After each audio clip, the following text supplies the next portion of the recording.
Buenas noches a todos. Gracias por estar acá en esta conferencia que hemos titulado Diseño de exportación del Uruguay al mundo, en la que vamos a estar entrevistando al diseñador industrial Juan Pablo Roca, que es el director y diseñador de la empresa Misura. Juan Pablo Roca es uruguayo, es egresado de la licenciatura en Diseño Industrial de la Universidad de Buenos Aires, que comenzó su carrera profesional de trabajo como ejecutivo de diseño de la empresa Walmer Amoblamiento, esa empresa que todos deben de conocer, pero que rápidamente saltó a desarrollar su propio emprendimiento, una empresa que ofrece servicios de diseño de equipamiento, que con el correr de los años, una empresa que ya tiene 15 años trabajando, saltó a abarcar al diseño de interiores en su globalidad, trabajando para clientes dentro y fuera de fronteras. Actualmente Misura tiene clientes obviamente acá en Uruguay, clientes en Argentina, clientes en Estados Unidos y clientes en Italia, si no estoy diciéndolo mal, que son mercados, como se imaginan, mercados exigentes. Entonces, ¿cómo hizo Roca? Partiendo de una licenciatura en diseño industrial, a llegar a montar una empresa que ofrece servicios integrales en diseño de interiores para clientes. El mercado es tan exigente como, saquemos al Uruguay de que está crecientemente siendo exigente, pero sí el mercado es exigente como el argentino, el norteamericano, el italiano, es algo que intentaremos describir en la noche de hoy. Y quien va a ser el responsable de este trabajo esclarecedor es Guillermo Touriño, que está aquí a mi derecha. Guillermo es diseñador de interiores porque es egresado de nuestra carrera terciaria en diseño de interiores y actualmente está terminando la licenciatura en diseño de interiores. Guillermo tiene su propio emprendimiento a través del cual diseña y construye equipamiento a medida, a través del cual va plasmando esa convicción que él tiene de que tanto el diseño de equipamiento como el diseño de interiores son las herramientas que permiten construir ese vínculo único, personal, que tiene cada uno de nosotros con el lugar que habitamos.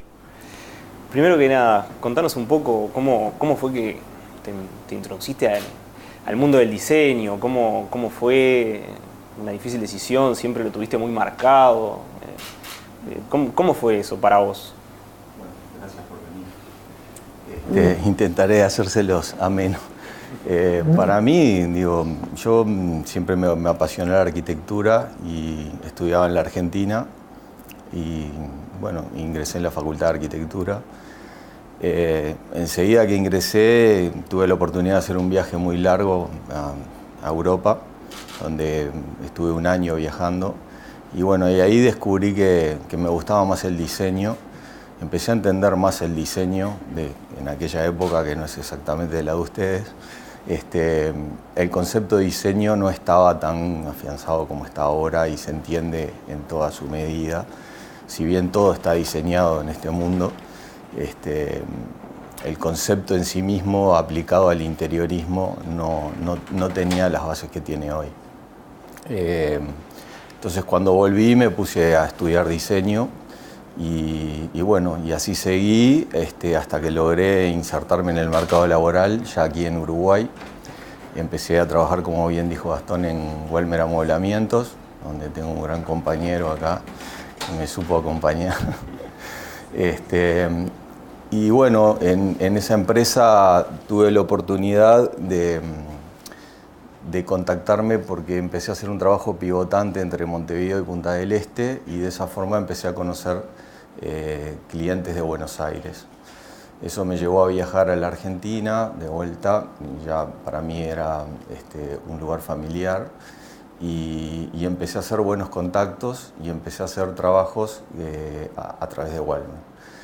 Después, salvada esa etapa, decidí montar mi propio estudio Y bueno, en aquel momento abrimos un estudio de diseño, de interiorismo, pero siempre me gustaba, quería entender cómo hacer para producir y no quedarme solo en el proyecto utilizando cosas del mercado.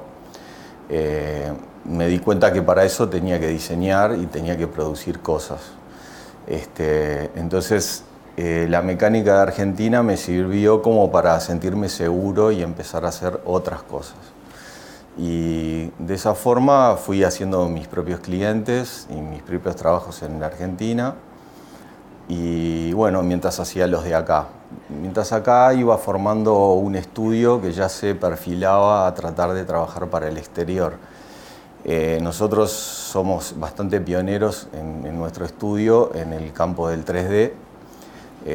Nos empezamos a trabajar hace muchos años y trabajamos en 3D Max. Y eso me abrió puertas para poder contactar a otro tipo de cliente.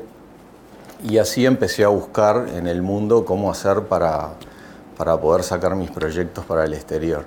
Vos, Juan Pablo, hace un momento dijiste, por ejemplo, que no era lo mismo, ¿no? ¿Cómo era hablar de diseño hace 20 años?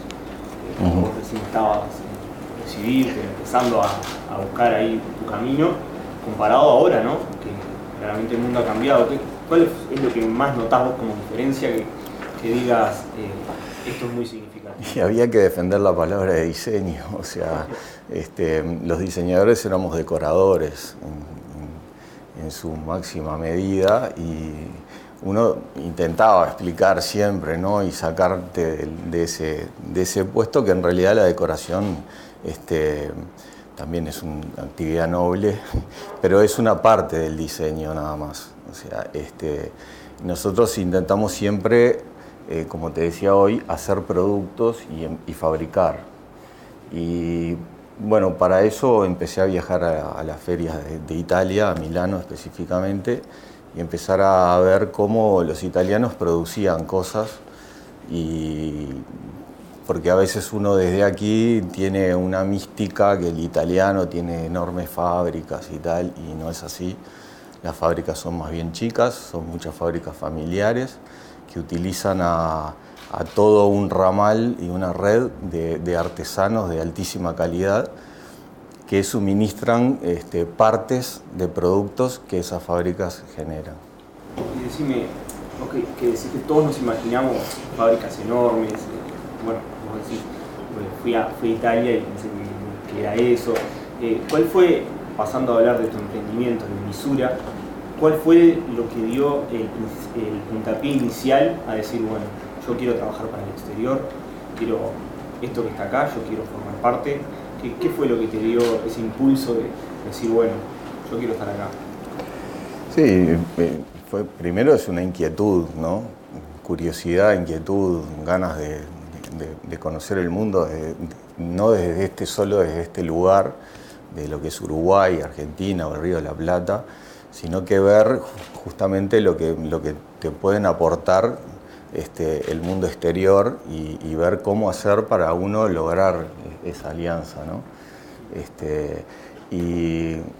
O sea, primero parte de la inquietud y de las ganas, y después hay que hacer mucho lobby, hay que hacer contactos, no se puede menospreciar ningún tipo de relación, ya sea por internet o físicamente.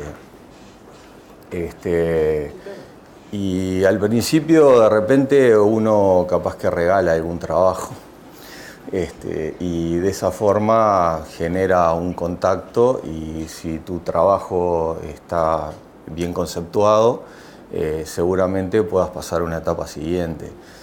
Yo le he explicado un poco a Guillermo que hay distintas formas y el mundo es completamente distinto de lo que tiene que ver el Río de la Plata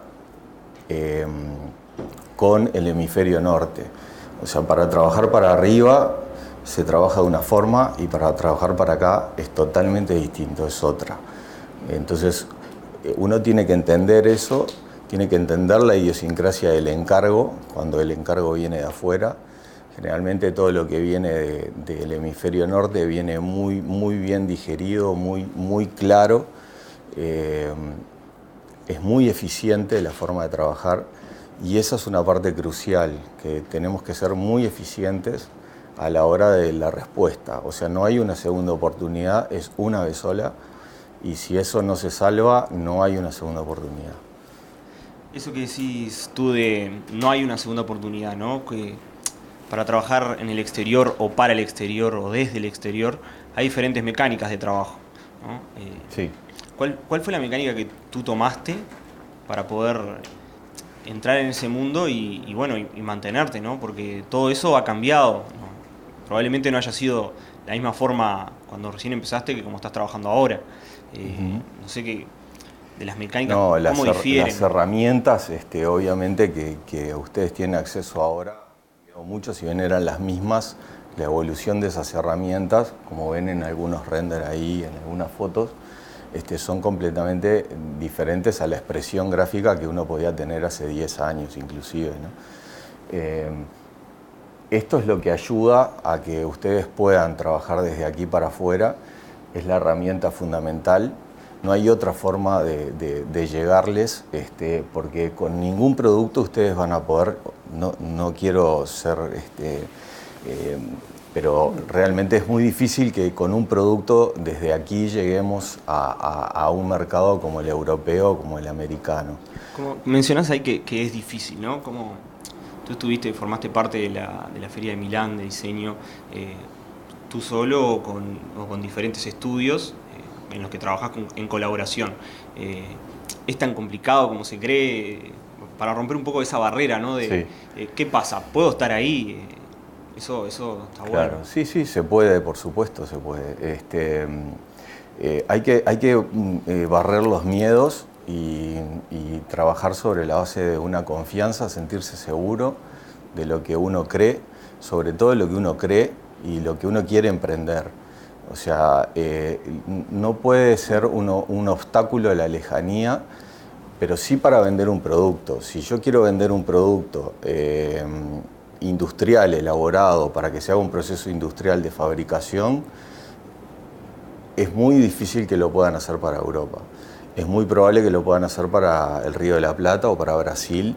Hay muchos colegas aquí, hay diferentes formas de canalizar el trabajo, pero como les decía hoy, lo que se haga para Europa o Estados Unidos tiene una mecánica y lo que se hace para acá tiene completamente otra forma de gestión. Y por ejemplo, porque para Latinoamérica y para Europa las mecánicas claramente son distintas.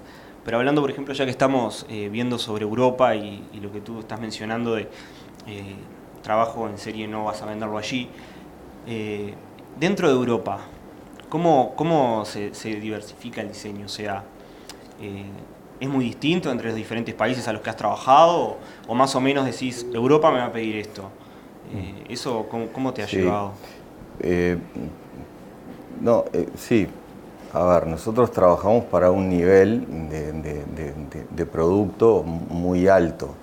Entonces, lo que ustedes van a ver ahí, en general son, digamos, puestas en escena muy costosas. A diferencia de lo que uno puede hacer para esta zona, si bien incluso acá hay gente que invierte en interiorismo, nunca se llega a esos niveles. Es prácticamente imposible llegar a ejecutar un producto de ese tipo en estos países.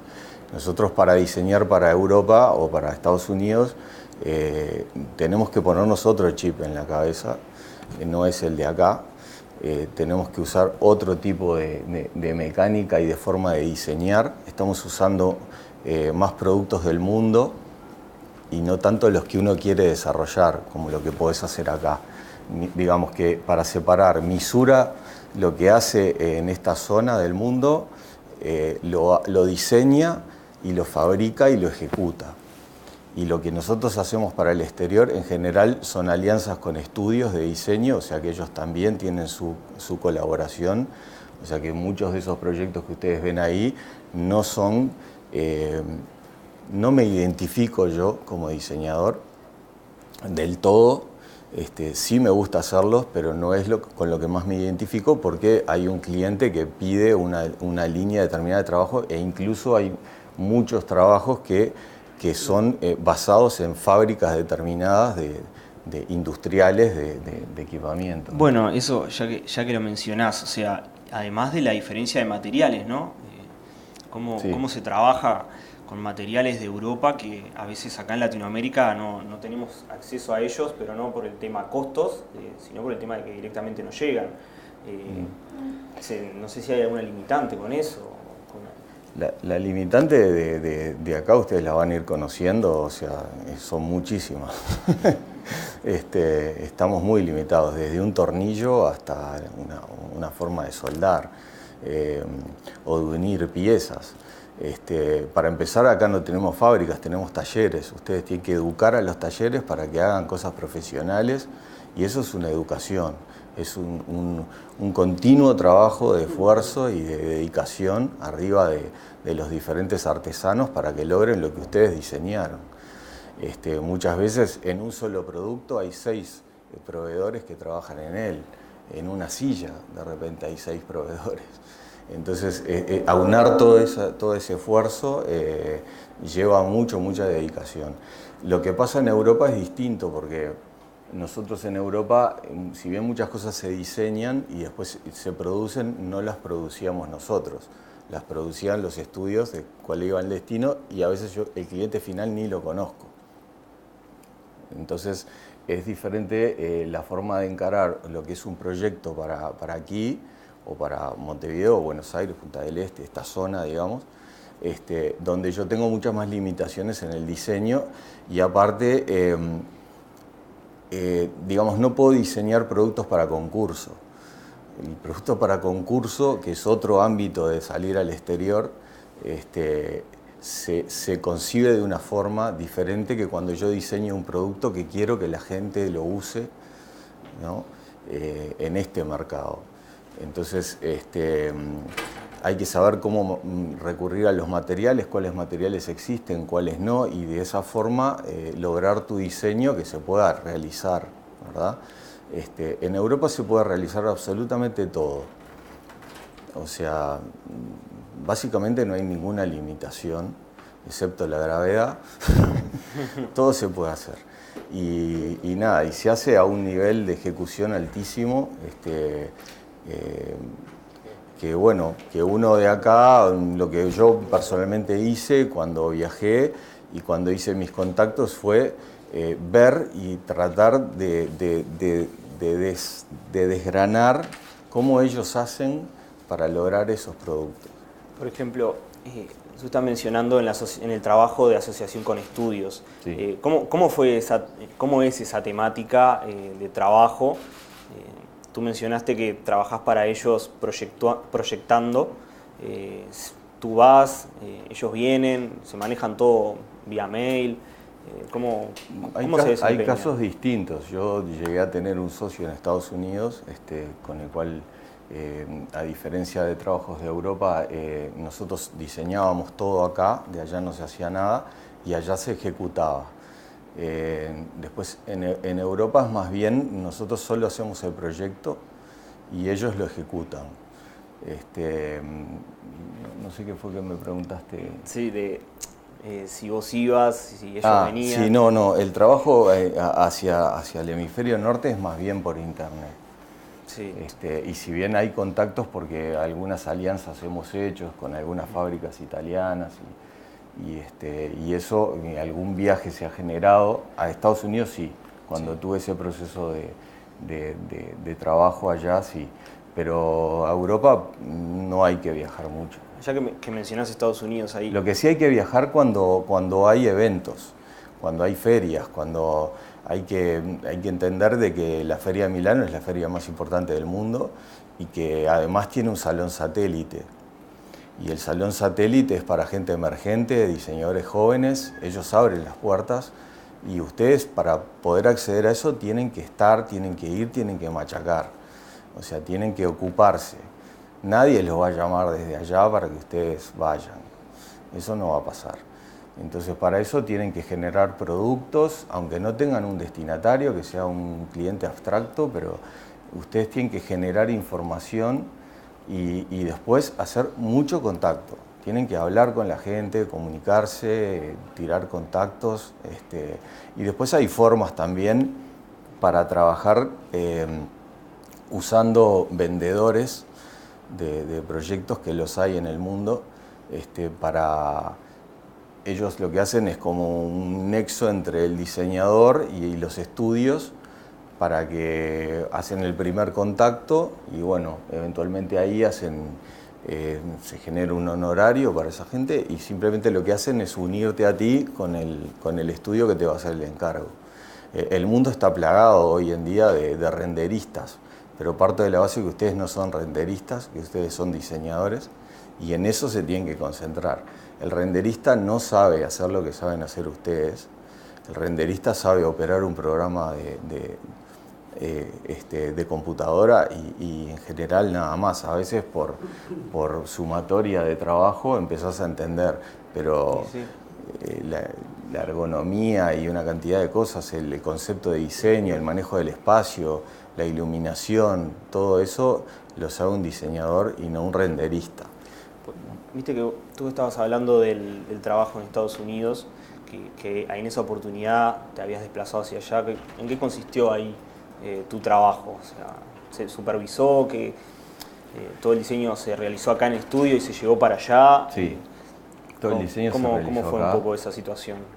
Todos los diseños se hacían acá y se llevaban y allá se ejecutaban. Yo lo que hice básicamente en alguna instancia fue supervisar un proceso de diseño o de ejecución de algún trabajo, pero en general todo se manejaba desde allá, ¿no? Podemos encontrar diferencias muy grandes ahora que hablamos de Estados Unidos y Europa, porque claramente el público es distinto. Sí. ¿Cuál es la diferencia más grande que vos notaste cuando dijiste, bueno, estoy trabajando para Europa con diferentes estudios y ahora que estoy acá supervisando, que además, como mencionás, fue presencial, no es solo el trabajo computarizado vía mail? La diferencia más grande que conseguís, que notoria en ese público, ¿hay alguna que te haya marcado? Entre América del Norte y Europa sí hay una diferencia en el gusto. Eso es radical. Pero después, digamos que a ver, en Europa no todo el mundo tiene buen gusto. Hay gente que quiere ostentar y que necesita gastar su dinero y bueno, y quiere más. Entonces yo acá hay algún trabajo ahí que puso Guillermo, variados de distinta índole, y en algunos van a ver que la puesta en escena del trabajo es ostentosa, notoriamente ostentosa, y que busca eso, ¿no? Impactar a alguien, no sé bien a quién, pero impactar. Sobre todo hay distintos destinos, por ejemplo, nosotros a veces a través de Italia trabajamos para Dubái, trabajamos para Rusia y bueno, el cliente ruso está complicado. Está complicado, es un barroco. Hay más oro necesito. Sí, como que se quedó en el pasado. Sí, no, es muy fuerte. Sí, solo como y bueno, el italiano es un gran comerciante, ¿no? O sea, ellos te venden todo. Si tú querés barroco, vas a tener barroco. Vas a tener barroco, sí. Y bueno, eso sí, en ese sentido hay una diferencia. Después en lo que tiene que ver con sí, también hay una diferencia mismo en el mercado europeo entre lo que tiene que ver con los países nórdicos y los países más latinos como Francia, Italia, España. El país nórdico en general, el diseño o por lo menos lo que yo tuve experiencia, pide un diseño mucho más simple, elegante, simple, puro, limpio y nunca es ostentoso. Es muy difícil que un sueco o un nórdico quiera algo demasiado ostentoso. En cambio, ya cuando vamos a Italia empiezan a aparecer otro tipo de clientes. Bueno, ahí hay algún trabajo para Gianfranco Ferré y ese tipo de gente. Estamos hablando de un sofá 30.000 euros, ¿no? O una luminaria que cuelga de tu techo 50.000 euros. O sea, entonces son cosas que para nosotros que venimos de este mundo son bastante difíciles de comprender. Ahí es cuando les digo que el chip es otro, ¿no? Cuando yo diseño para Buenos Aires, sí, tengo muy buenos clientes, ahí apareció alguna foto. Sí. Viste que vos mencionás que el chip es otro, ¿no? Sí, sí. Algo que se me viene a la cabeza es cómo es un encargo desde allá. ¿Cómo te llega a vos un encargo? Sí, en general los encargos llegan en formato de AutoCAD. Y muy estricto, muy estructurado, sí, ¿no? Sí, los puntos de vista vienen perfectamente ellos ya saben definidos. Lo que te están pidiendo. Sí, saben lo que quieren. No saben partes del asunto, pero sí saben lo que y después después la forma de cobrar, ¿no? ¿Y las fechas de entrega? Tú mueves a un inglés la cámara 1 metro para la derecha y ya estás cobrando otra vez. Pero no tengo que reclamar yo. Ya viene. Él ya viene la orden. Esto no es lo que encargué, te pago esto otro. Cuando acá... Una gran diferencia. Acá acostúmbrense que cuando un estudio de arquitectura o de diseño les encargue algo acá, háganlo 40 veces porque... lo que sucede, no voy a traer nombres a colación, pero lo que sucede es que trabajan a prueba y error. Entonces, a medida que yo voy diseñando, se van dando cuenta de que de eso no, acá volvemos, no, pero este es otro trabajo, si yo tengo que hacer todo de vuelta, y bueno, eso es difícil de manejar y ahí hay que tener mucha cintura. Y bueno, el proceso de un render ya es un acto mecánico, totalmente un cálculo matemático de una computadora. Después que ustedes tienen el modelo hecho, y bueno, si les piden cambiar un material o de lugar algo, no es tan difícil. Sí, pero totalmente diferente a lo que te puede llegar de otro lado. Sí, hay temas que tienen que ver con la tecnología y que afectan al proceso de diseño y a los tiempos que ustedes marcan. O sea, como les dije hoy, los tiempos de entrega son fundamentales. Eso no se puede fallar. Acá sí se puede fallar, allá no. Y eso es importante entender de que, por ejemplo, un cálculo matemático en una computadora demanda un tiempo X de proceso, ¿verdad? O sea, lleva X cantidad de tiempo. Eso... si yo estoy trabajando solo en mi estudio con una computadora, por más power que sea, a mí un render cargado, no estos, pero los otros, una escena muy grande puede llevar una renderización de 3 horas igual, ¿no? Ahora que mencionás eso de... Hay que trabajar en máquinas, en máquinas ligadas. Vos mencionás también el trabajar en los renders, vos no podés hacer absolutamente todo. No. Diversificás, tenés gente que trabaja para ti, por fuera, dentro del estudio. ¿Cuántos son, por ejemplo, trabajando en el estudio constantemente ahora? Nosotros somos acá 4 personas y después hay una persona, un muchacho que está en el estudio en Buenos Aires y después trabajamos con muchos freelance, pero son renderistas, ¿no? Ellos hacen exactamente lo que nosotros les pedimos y bueno, de esa forma nosotros delegamos.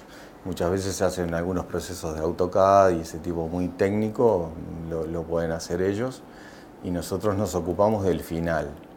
O sea, a veces viene el trabajo, ajustamos materiales, iluminación y todo el proceso de render. Una cosa que yo le comentaba a Guillermo también, hay que entender que el diseño no es solo diseñar nada más. Ustedes tienen que entender que tienen que poder vender lo que ustedes hacen. Y hay distintas formas de encaminarse, porque, por ejemplo, volviendo a la tecnología, nosotros hace unos años atrás, no sé si saben, pero existen lo que se llaman render farm, que son granjas, que lo que hacen, renderizan lo que yo generé en el programa, ¿verdad? Nosotros intentamos montar un render farm aquí, cuando no existían. Y nada, nos dimos contra la pared porque Antel todavía no tenía la banda que necesitábamos lo que hay ahora, pero ahora ya es tarde, el negocio ya fue.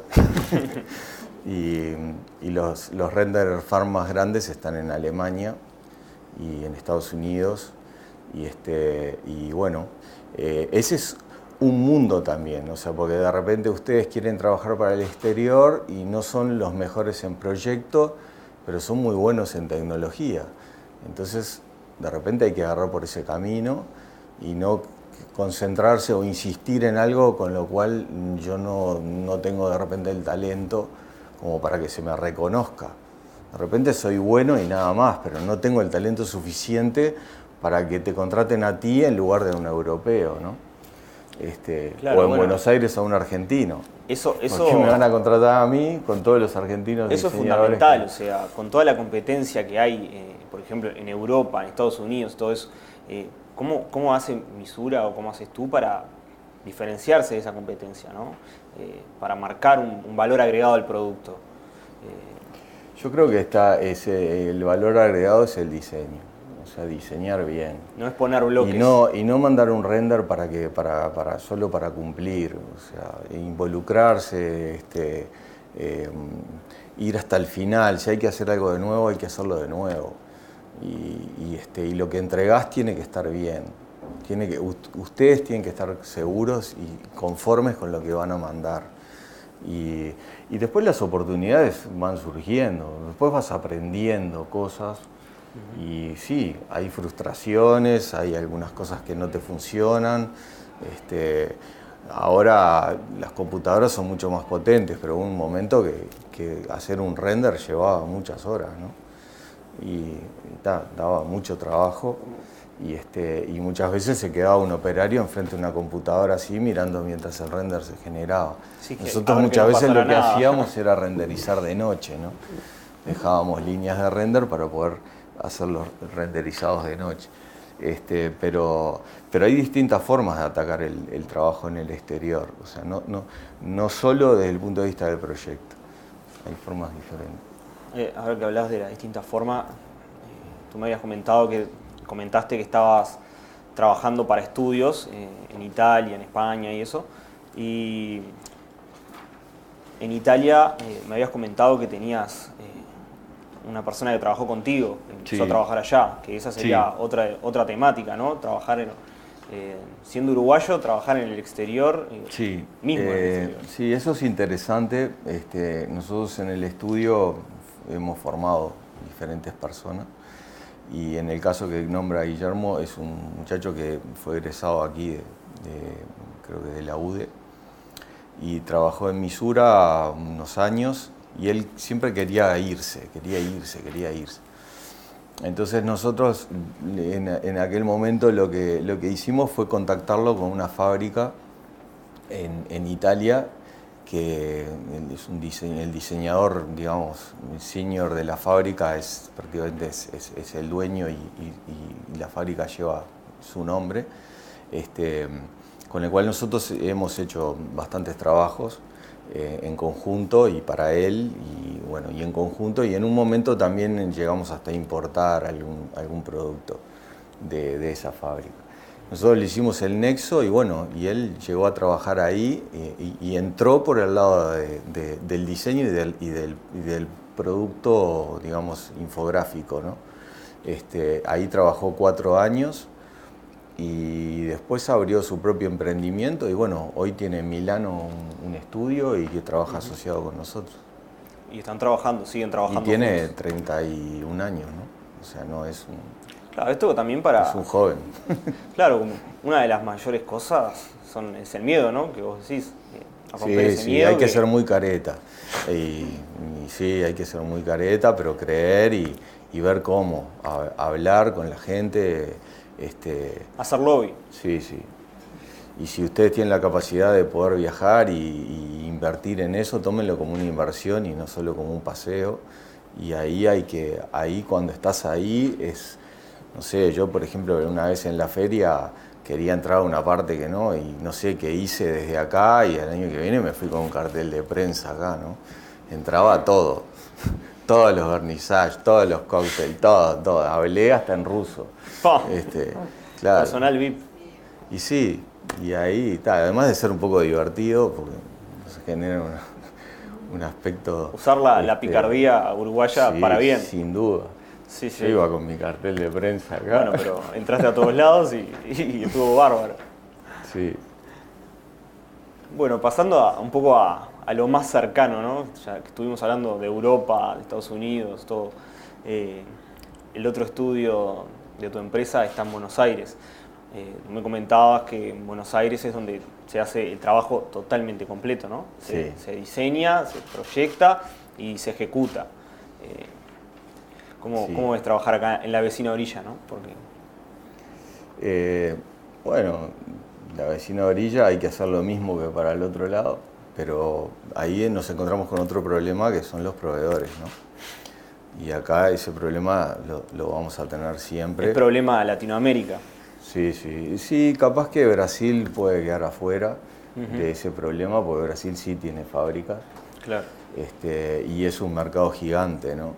No es un mercado... Yo en mi caso, en nuestro caso particular, nosotros nunca como que apuntamos para ahí, pero hay colegas nuestros que están trabajando muy bien y bueno, y ahí ustedes pueden tener la forma de entrar a un mercado como el brasilero es a través de los concursos.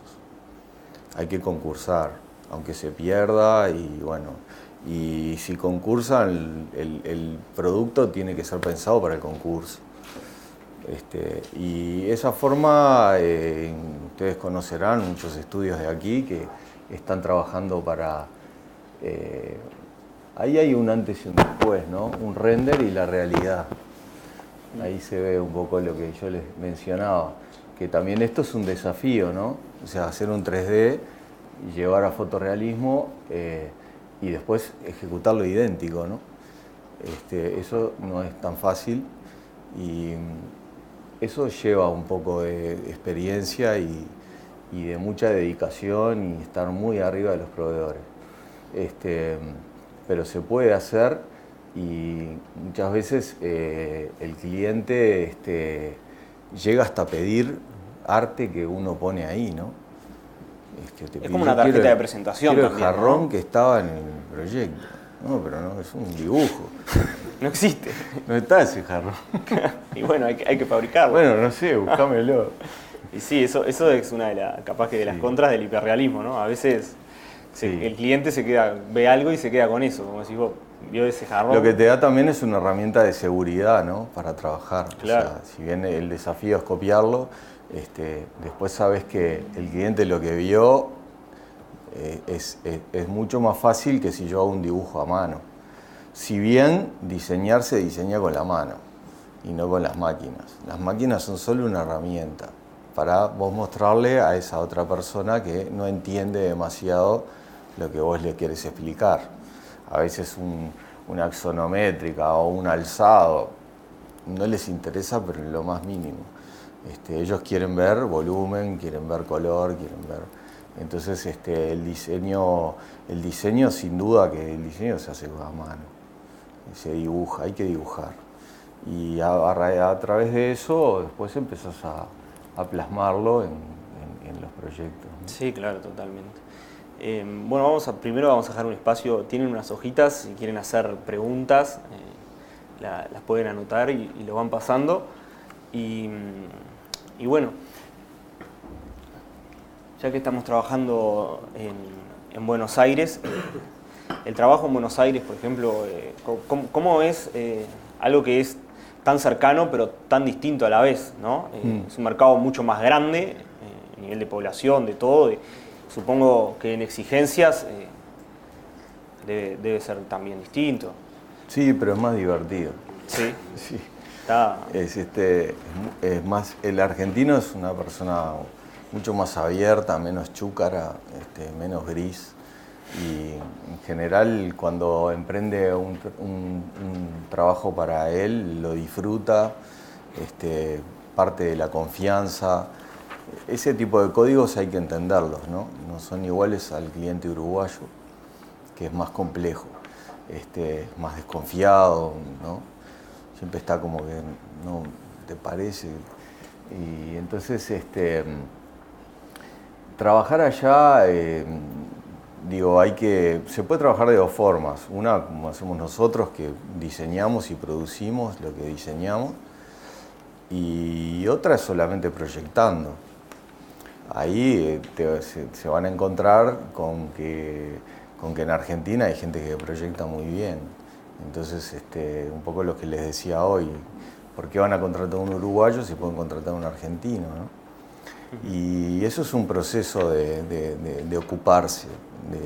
Hay que ir y ir a todo lo que puedan en Argentina. Hay ferias también, hay eventos en las universidades. La Universidad de Palermo está continuamente haciendo encuentros de diseño. Y a esas cosas hay que asistir y ahí uno empieza a hacer contactos, amigos. Y a través de esa gente empiezas a conocer otra. Justo que hablas de los contactos, una de las preguntas, ¿cómo fueron los distintos contactos y acuerdos que hiciste con diferentes estudios en el exterior para trabajar con ellos? ¿Con todos es lo mismo? ¿Cómo sí, manejan eso? Para el exterior,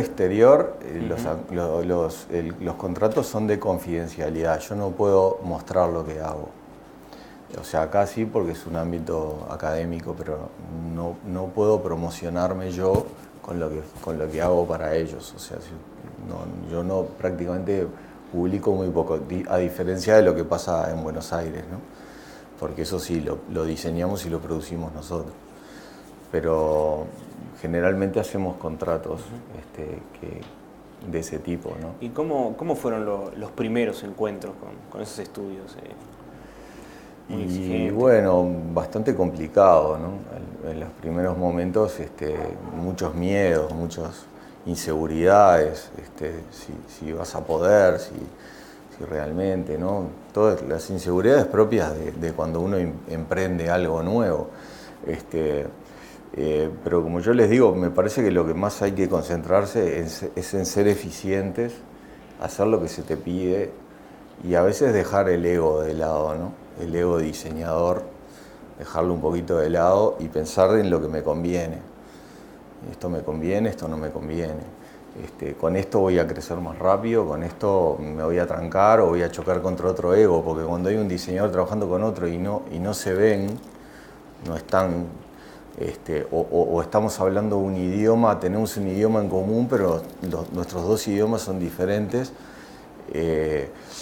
Hay que tratar de entender la cabeza del otro, que es el que te hace el encargo. Es lo mismo cuando tengan un cliente de acá, de uruguayo o de Uruguay o de donde sea, y lo tienen frente a frente, esa persona pretende algo. Entonces, nosotros somos psicólogos en este trabajo. Estamos psicoanalizando gente para entender lo que está pensando.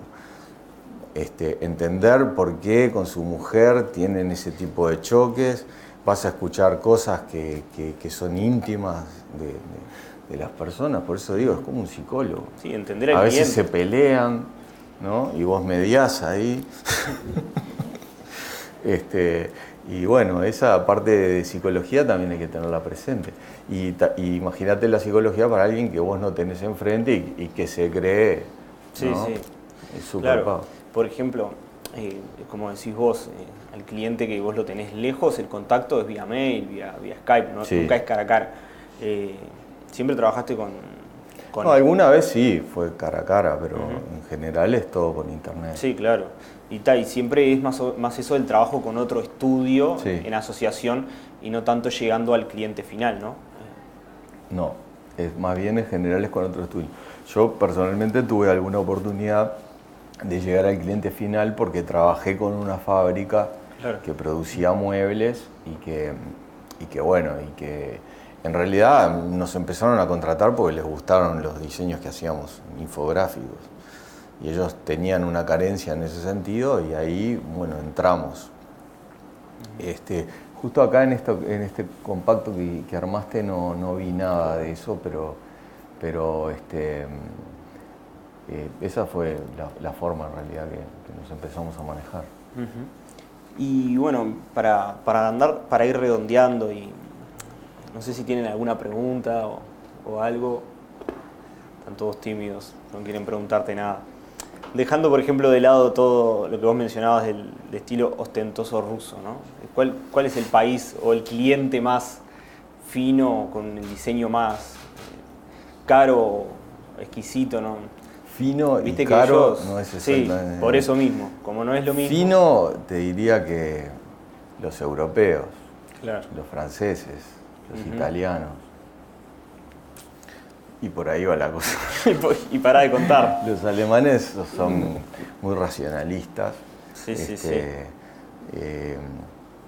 Y bueno, aceptan determinadas cosas, pero el italiano sí es muy cool, es muy divertido hacer un diseño para un italiano. Y bueno, y ostentoso... Pero cuando tiene dinero, ¿no? Claro, o sea, sí, ostentoso es otra cosa, ¿no? No andan en fititos, ¿viste? Sí, sí, sí. No, y como mencionás vos, el cliente... No, y tenés pide que conocer, tienen que conocer mucho, hay que bucear mucho, hay que entender cuáles son las fábricas, las grifas. O sea, nosotros acá sabemos de autos, pero yo les digo, no sé, Giorgetti, Frighetto, o sea, son grifas que ustedes las tienen que conocer lo que el mundo fabrica. O sea, no China no, China copia. Los chinos hacen en serie. Los italianos son los que diseñan. Los italianos diseñan. Y algunos franceses también. Pero básicamente son esos. Nosotros cuando diseñamos en Europa no hay un país, digamos, son todos los países, ¿no? O sea, en general, cualquier persona que esté en cualquier lado de Europa puede consumir lo del país vecino, o ya lo tiene directamente ahí, o lo pide, no hay demasiado problema con eso. Cualquier proyecto de interiorismo, arquitectura de interiores o algo va a demandar que algo se tenga que fabricar. No todo pues. Nosotros lo diseñamos y se fabrica ya. Incluso muchas veces no van ni las plantillas, ¿no? No tenemos que hacer ni plantillas, las plantillas las generan ellos. Esa forma de trabajar también la hemos tenido acá, ¿no? Dentro de nuestro país, aunque les parezca mentira, pero pasa, con empresas corporativas, ¿no? Que nos han contratado, nosotros diseñamos y básicamente lo que les damos es la información infográfica de render y ellos, en general hay arquitectos, ¿no? Atrás, interpretan y plantillan lo que nosotros le plasmamos Entonces nosotros esa parte ya la salvamos, la parte de esa técnica, porque a veces también las plantillas, primero hay que saber plantillar, ¿no? Dibujar un mueble, dibujarlo todo, cómo lo vas a fabricar, cómo vas a unir cada pieza con otra. El modelo, claro, cómo se compone, cómo vas a poner ese mueble ahí, cómo le vas a hacer. Eso es la plantilla, ¿no? O sea, tienes que planillarlo y para planillar hay que saber, o sea, un renderista no puede planillar nada. O sea, puede modelar algo porque lo copia, pero es difícil que plantille algo. Para plantillar hay que saber de carpintería, de tapicería, de herrería, hay que conocer. Si no, no podés saber. Si no haces la formita de afuera. Pero todo lo que hay adentro es parte, se compone. Claro. Por razones obvias y por lejanía y por todo, se produce allá, ¿no? Y como les digo, o sea, las fábricas en Europa, sobre todo las que yo tengo más experiencia son en Italia, toda la zona de la Lombardía, digamos que son todos los alrededores de Milán, ahí están los mejores artesanos de toda Italia. Y muchos, a ver, cuando yo les digo que algunas son chicas para allá, ¿no? Llegan para acá. Sí, el chico para ellos es distinto. No, y la tecnología aplicada dentro de una carpintería italiana, o sea, no se imaginan lo que es, ¿no? O sea, realmente es increíble lo que pueden hacer y con la velocidad que se produce. Por ejemplo, de eso que vos mencionás, de cómo trabajan ellos y eso, qué buena práctica de gestión que tienen ellos, de trabajo, modalidad de trabajo. ¿Qué hay de eso que se puede aplicar, por ejemplo, en un estudio de diseño uruguayo? Todo puedes aplicar, todo, porque sobre todo empezás a entender lo que hacen ellos, que es como un rompecabezas. Entonces, ¿qué pasa? Vos a veces pensás, decís, yo voy a fabricar esto y necesito toda esta cantidad de subcontratos. Y de repente lo que tenés que hacer es diversificar y usar. Capaz que está fabricando una parte de un componente de un mueble y no sabe ni lo que está haciendo. Y en Italia es así, ¿no? De repente vos tenés determinado taller y te especializás, no sé, en marquetería, ¿viste? Y yo te hice una mesa, no tiene por qué ser clásica, ¿no? Una mesa de marquetería moderna, no sé, Malnati, por ejemplo, fábricas de ese tipo. Que más que un mueble es arte, ¿no? Lo que hacen es increíble la ejecución de producto. Entonces eso de repente lo hace un artesano. Y otra parte la hace otro y otra otro, y bueno, y en una fábrica se ensambla, no sé, por ejemplo la Catelan, que es una empresa muy grande, muy notoria en Italia, que vende muchísimo y que tiene un alto producto de calidad, pero tiene una relación calidad-precio interesante.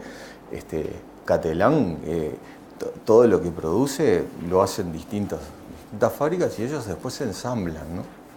Después hay otro tipo de fábricas, como Lago, por ejemplo, tiene su propia fábrica, y sí, estamos hablando de una fábrica grande, una línea de producción extensa, capaz que hacen todas las partes. También depende para dónde va a vender el italiano, es como lo hace, ¿no?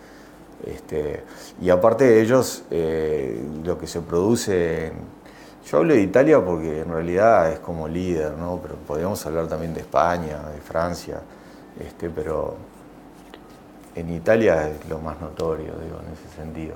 Sí, claro, sí, claro. Ellos están aburridos de que los copien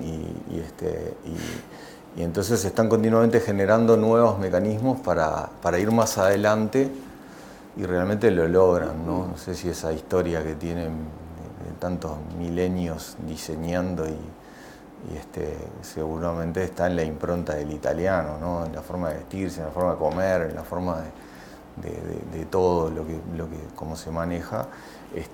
Y tú me decís en qué podemos copiar, y bueno, copiar eso, entender de que si yo separo las cosas es más fácil producir un producto más interesante, ¿no? Claro, no intentar hacerse cargo de todo cuando...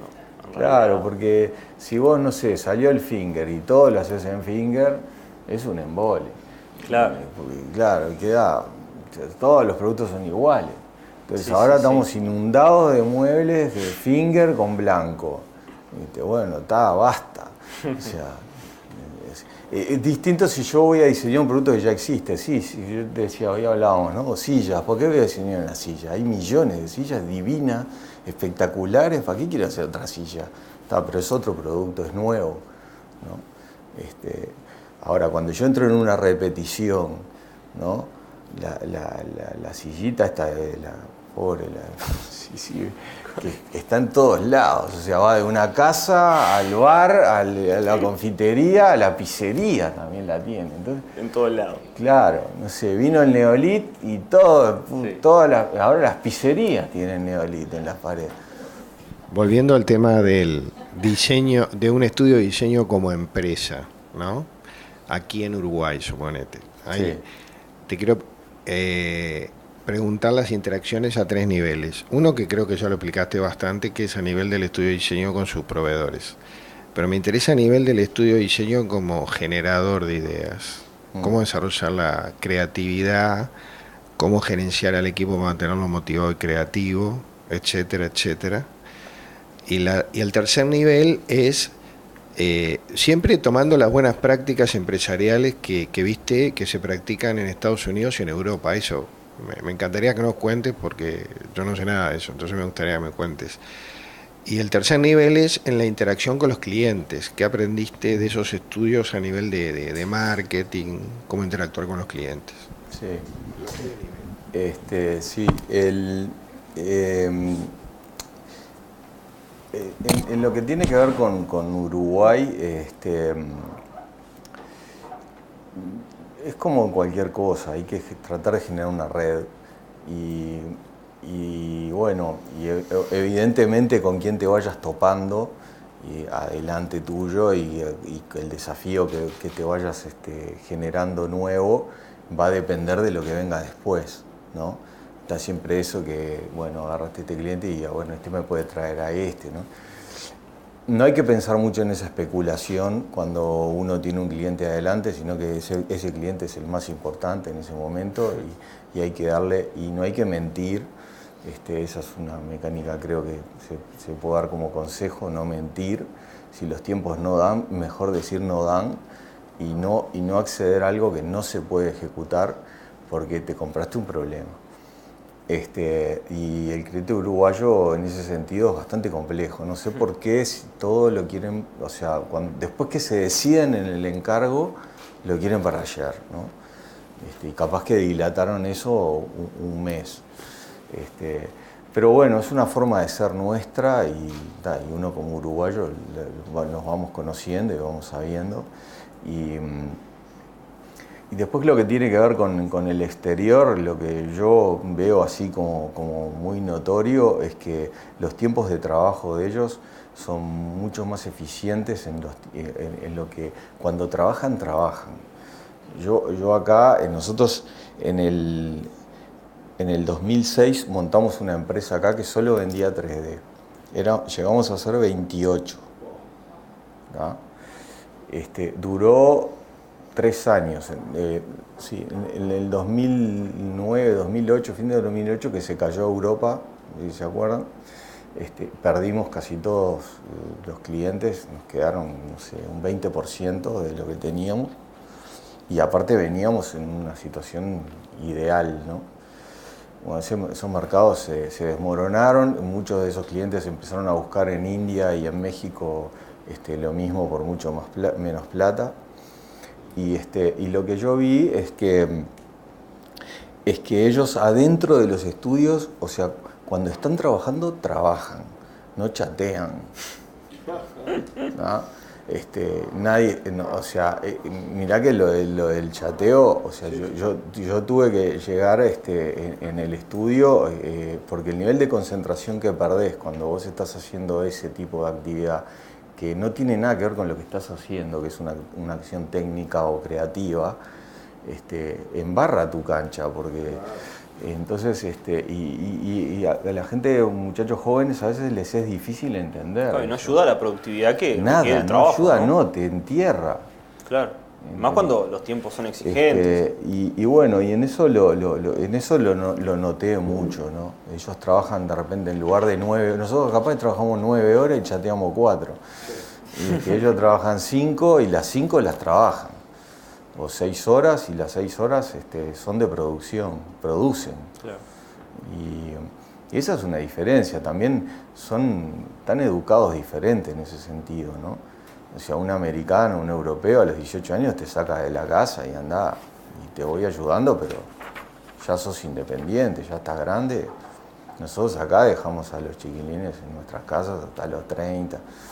Digo, perdón si alguien... No, él preguntaba lo que aprendí del tratamiento de los estudios de europeos y americanos. Es que yo ahí ya no te puedo contar tanto, porque esa parte yo no llegaba tanto al cliente final. Yo me quedaba en la etapa de eso, del estudio. O sea, más bien lo mío era el contacto con los estudios. Claro, en realidad ustedes se contactaban, o el estudio se contactaba con ustedes. Claro. Y no tenían contacto con el cliente final en realidad. No mucho. Claro. Si bien Cuando ¿y llegaste a tener o tenés clientes directos en Estados Unidos o en Europa? En este momento tengo solo en Europa. ¿Y qué sentís que te piden con diferencia a los clientes uruguayos a favor de ellos? Y lo que pasa es que es difícil responderte porque tampoco es tanta cantidad de gente como para que yo te diga así en un patrón. Lo que percibo que la cultura. Para empezar, el europeo está preocupado por el arte y el uruguayo le cuesta. Entender de que un buen trabajo de interiorismo tiene que estar respaldado y fundamentado con arte. Claro. No hay por qué tener 10 cuadritos, pero podés tener uno bueno. Y eso nosotros en nuestro caso, por ejemplo, siempre estamos arriba de eso para que el cliente invierta en arte, ¿no? o sea, si te tengo que decir algo, lo cultural es lo que yo más noto y el europeo sabe de lo que está hablando, sabe de muebles, sabe, sí, saben, sí, conocen, conocen de estética, de marcas, conocen de marcas. Claro, acá es más un sorprendeme. Conocen lo que está bien hecho, lo ven, o sea, ellos conviven con cosas muy bien construidas, ¿no? Nosotros acá a veces dejamos un poco, porque bueno, hay que entender de que nosotros acá somos artesanos, hacemos cosas artesanales. Nosotros decimos industrial, pero todo es semi-industrial, semi-industrial no tiene mucho. A ver, me pedís un sillón de 2.50 y el mío lo querés de 2.60, te lo hago. En italiano no, en italiano te sale el 50% más caro si vos me cambiás la medida de algo. Yo lo produzco en esta medida, el diseño es así. El uruguayo igual te pide cambiarte el diseño. No, pero si le ponemos una patita, no, el diseño es así. No, es difícil eso, porque un europeo respeta, ¿entendés? Claro. Un producto, lo respeta, digo, ¿sabes? ¿Entendés? Bueno, o te gusta o no te gusta, pero no me lo trates de vos de... Claro. ¿Qué haces vos? ¿Zapatos? Bueno, si no tus zapatos, pero déjame esto para mí que... O sea, nosotros como diseñadores tenemos que observar lo que nos están pidiendo y eso es lo más importante. Pero después que eso se manifestó y que yo entré en el proceso creativo, me tenés que dejar trabajar. Claro. No, y una cosa que es importante, y sobre todo para el público uruguayo, es que hablen con propiedad, ¿no? Hablen con propiedad. Lo que digan, díganlo, porque cuando vos dudás, el otro duda 43 millones de veces más que vos, y ya ahí entraste en un campo complicado, porque y bueno, entonces vamos a cambiar y ya lo que tú tenías armado se empieza a desvirtuar rápidamente. Claro. Entonces hablar con propiedad, si uno cree lo que hizo y lo que está mostrando, hablar con propiedad es re importante. ¿Alguna vez tuviste que rechazar algún trabajo por no entenderte de ninguna manera con el cliente? Sí. Sí, tuve. No recuerdo en este momento ninguno que de primera, ¿no? Claro, no, la luchaste, pero... A veces, claro, a veces ya en una primera reunión, en una segunda, tú ya vas viendo el nivel de compatibilidad. Claro. O de repente sos compatible, no sé, si es un matrimonio con él y no sos compatible con ella o viceversa. Y bueno, y ahí es cuando tenés que vos mediar y ver cómo solucionás, salvás zanjás eso, ¿no? Claro. Eso es, sí, te va a pasar. Igual en general alguien que llega a ti llega por algo, o porque vio algo tuyo, o porque conoce a alguien que... Entonces ya llega en ese sentido, por lo menos al principio, predispuesto como para escucharte y atento, ¿no? Sí. Ahora después va en vos. Hay gente que necesita que le hables de determinada forma y otros de otra, ¿no? Y ahí es donde vos te tenés que dar cuenta. El ego es muy fuerte en la gente. Sobre todo cuando te vas a hacer algo para vos y además vas a poner dinero, ¿no? Entonces lo que yo te decía, lo de hablar con propiedad, es fundamental. Fundamental. No le tengas miedo a eso porque eso es fundamental. Yo te quería preguntar, haciendo una perspectiva de tu carrera, viéndote hoy y cuando comenzaste como empresa, principio individual, después fuiste creciendo, ¿cuáles son los principales factores que vos identificás hoy como resumen que te permitieron primero comenzar a exportar y luego crear una corriente continua de exportación como ahora? Eso. Sí. Con respecto a eso, es el miedo. El miedo es el factor que tenés que vencer. O sea, no sé, me acuerdo mis primeros trabajos en Buenos Aires, y no sé, cuando quería que se rompa el avión. No quería ir. ¿Cómo venciste? Yendo. Yendo igual. O sea, diciéndome a mí mismo que no podía suspender. Que no quería quedaba suspender otra. siempre. Sí, No eso quedaba sí. otra. No, eso da. Y después, bueno, sobre todo confiar en tu talento y en lo que pensás y en lo que te involucrás con un proyecto, ¿no?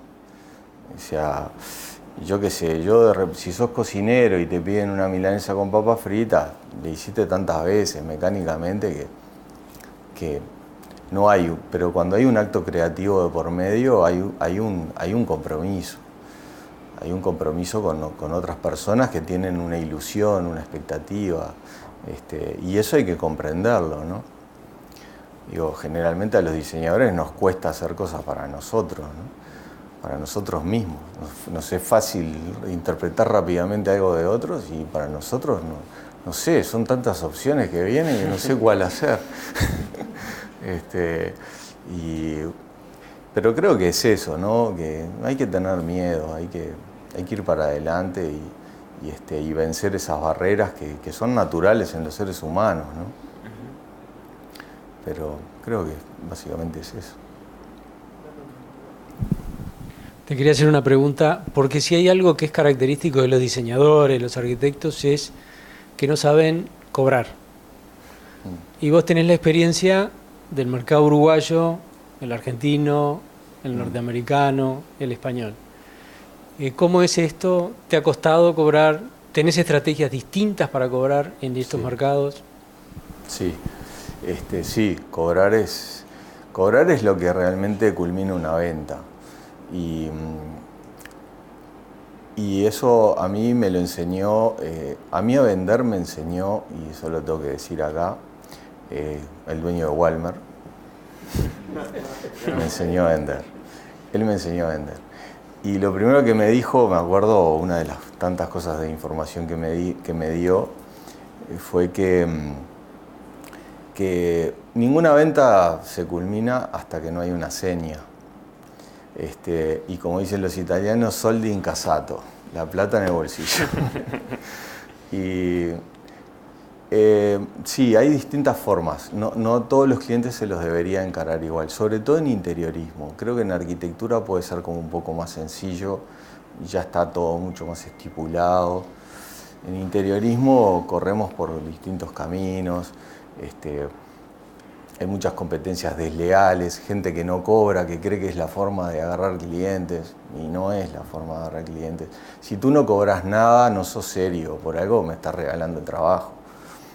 No me vas a devolver, yo no creo que me devuelvas algo serio.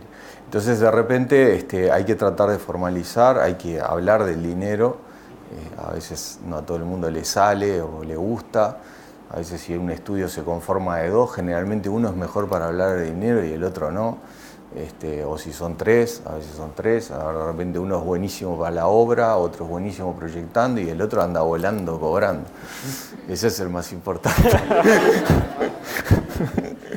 Pero sí, hay que aprender a vender y venderse. Y cuidar los detalles, ellos te van a estar siempre mirando, a ver qué decís, qué haces, cómo te moves. Sobre todo cuando estás en presencia de tu cliente y de otra persona con la cual vas a mediar. Entonces, si tú vas con un cliente, no sé, a elegir cosas para la casa, de las cuales ya surgió el proyecto, o sea, se desprende de tu proyecto, entonces en realidad el dueño sos vos de ese hijo, ¿no? Entonces, cuando entras a ese lugar a elegir determinadas cosas, sos tú que tenés que hablar, no tu cliente. Tu cliente, no te voy a decir un cero a la izquierda, pero él queda de costado. Sos tú que hablás, tú que negociás, entonces él se distiende, ¿no? Y ustedes siempre traten de distender la situación, no de formalizar y ponerse uno acá y él adelante y así romper hielos. Nunca vayan derecho al grano de lo que ustedes quieren hablar, hablen de otra cosa, pregúntenle cosas de ellos y ahí vas generando una empatía y la cosa va creciendo. Con respecto a cómo cobrar, yo recomiendo de que todo se cobre, aunque sea poquito, ¿tá? pero todo se cobra. Si se cobra poquito, y bueno, ustedes lo pueden justificar diciendo que es un tiempo invertido y que hay un acto creativo y que bueno, que tú lo tenés que defender y que es la forma de que entendés de que te están contratando realmente para hacer algo, y no que es una idea que yo tiré, haceme un proyectito. Y dibujitos nada, ¿no? Eso no, poco y nada. Sí podés adelante un cliente tentar hacer un pequeño anteproyectito así, porque estás intercambiando ideas y querés ver hacia dónde va, o si sos bueno con la mano, mostrar que rápidamente generás una solución. Siempre volviendo a eso que les decía de hablar con propiedad, que él vea que vos hablas con propiedad, que sabes de lo que estás hablando, aunque no sepas nada, ¿no? Ese es otro tema. O que tengas un montón de miedos, o que pienses que no le va a gustar, eso es otro tema. Igual hay que convencerlo. Exactamente. Claro. Y después que quedás en algo, bueno, insistir en eso, ¿no? Tanto para él, cuando te tiene que pagar, para tu cliente, como para vos, que cuando tenés que entregar. Y si hay una obra de por medio y vos sabes que tu proveedor no va a llegar con lo que se necesita, tenés que decirle a tu cliente, no se puede. Yo no puedo. Y a mí me ha pasado decir que no, y eso después me ha traído otro tipo, porque a esa persona le fue mal. Porque yo sé que no se puede. Entonces, algo no se puede. O sea, no puedes reformar un apartamento de 500 metros en 30 días. Nadie lo puede hacer. Y no es un problema de cantidad de gente, no se puede. Entonces, hablar con la verdad te trae otros clientes. Capaz que ese lo perdiste, pero ese te mandó a otro, porque dice, ellos me dijeron la verdad, mirá cómo me fue. ¿No? Y bueno, por ahí va la cosa. Esto es la última, no te asustes. Pensando en tu equipo permanente, que supongo serán diseñadores, ¿no? ¿Cuáles son las principales cualidades que tú le ves como diseñadores que contribuyen al éxito de tu estudio? Me refiero en materia de conocimientos, de habilidades, que es distinto, y de actitudes personales. Sí,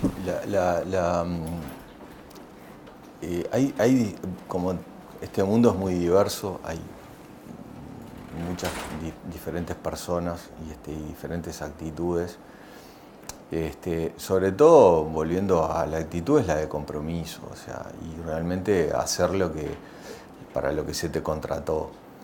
El diseñador bueno, el que tiene buenas ideas, y a mí me gusta la gente joven, me gusta dejar a las personas que se expresen, ¿no? Excepto si yo veo que tenés muchas limitaciones, de repente, bueno, te pongo a hacer algo técnico y ahí a ver si aprendés por ósmosis, que también se aprende, ¿no? Pero las personas, digamos, la gente que trabaja en un estudio y que es talentosa y que vuela y que anda volando, vuela rápido, ¿no? No lo vas a tener mucho tiempo contigo. Por ejemplo, el caso de este chico que yo les contaba, que está en Italia, el otro chico que está en Buenos Aires, fueron formados en el estudio y por supuesto que con el de Buenos Aires trabajamos en una compatibilidad directa, pero él tiene también sus cosas, ¿no? Independientes y tiene sus mecánicas. Nosotros, por ejemplo, lo ayudamos en la parte académica a él, entonces hizo un posgrado en Buenos Aires en la Universidad de Palermo, se lo conseguimos nosotros. O sea, pero fundamentalmente hay que tener compromiso y no es un trabajo cualquiera, no es un trabajo mecánico, eso es lo bueno que tiene el diseño. Incluso cuando llevas los números, ¿no? Cuando llevas la administración, tú estás viendo lo que está sucediendo, la realidad de lo que se plasma en que si te está yendo bien o vas para atrás. Y cuando vas para atrás, bueno, tenés que empezar a buscar. Somos uruguayos, todos atamos con alambre de cosas. Y tenemos es ese recurso innato que es propio de vivir en un país pequeño y con una población chica y un mercado pequeño, ¿no? Sabemos hacer muchas cosas.